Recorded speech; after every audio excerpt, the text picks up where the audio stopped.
හරි. එහෙනම් අපි එදා කතා කරපු දහම් කරුණක් කතා කරන්න යනවා. දැන් පින්වතුනි දැන් ඊළඟ තව දෙයක් තියෙනවා.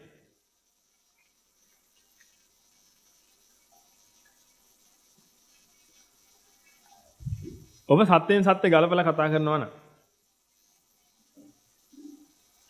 අපි ගිය සතියේත් මේක කිව්වා. සත්‍යයෙන් සත්‍ය ගලපලා කතා කරනවා නම් පින්වතුනි ඔබව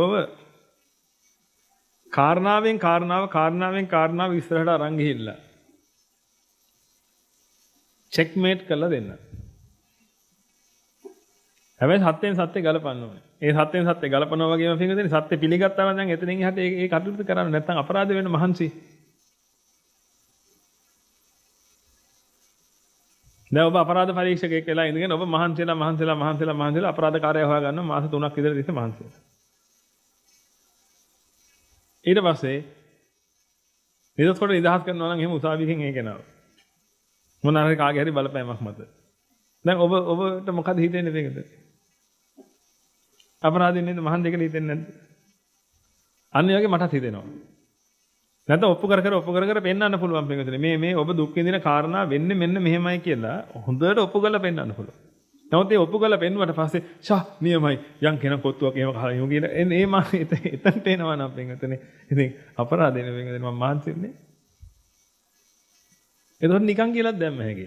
අවිද්‍යාව තෘෂ්ණා නිසා ජාති හැදෙනවා, ජාති නිසා දුක හැදෙනවා, අවිද්‍යාව තෘෂ්ණා නිරෝධයෙන් ජාති නිරෝධිනවා. හොඳයි තෙරුවන් සරණයි ගිහිල්ලා එන්නේ න ะ.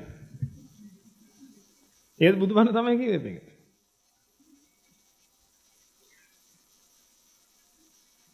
එහෙම නැතුව මේ අටුවා ටීකාත් එක්ක එහෙම මෙහෙන් දේවල් අරගෙන විද්‍යාවද අරවද දන්නේ ඔක්කොම අරගෙන පිටින් ඔබට මේ කාරණාව පැහැදිලි කරනවා.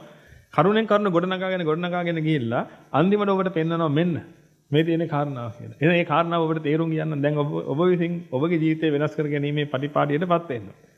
අඩුම තරමේ 50%ක්වත් වෙන්න පිටින් නැත්තම් මේ පන්තියෙන් ඇති වැඩ නැහැ.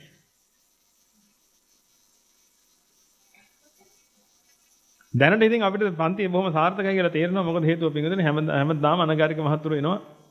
එහෙනම් මේ මහතුරු එනවා අනගාരിക වෙවි ඇතුළට.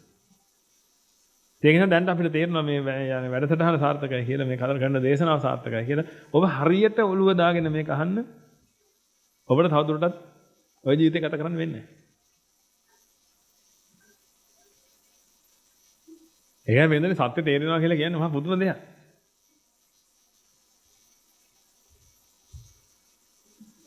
සත්‍ය තේරුම් ගන්න පුළුවන් කියලා කියන්නේ මහා පුදුම අවස්ථාවක්. ඒක ඔබගේ ජීවිතේට උදා වෙන. ඒක නිසා පුළුවන් නම් මේව තේරුම් ගන්න කාරණාවෙන් කාරණා පැහැදිලි කරලා දෙන්න.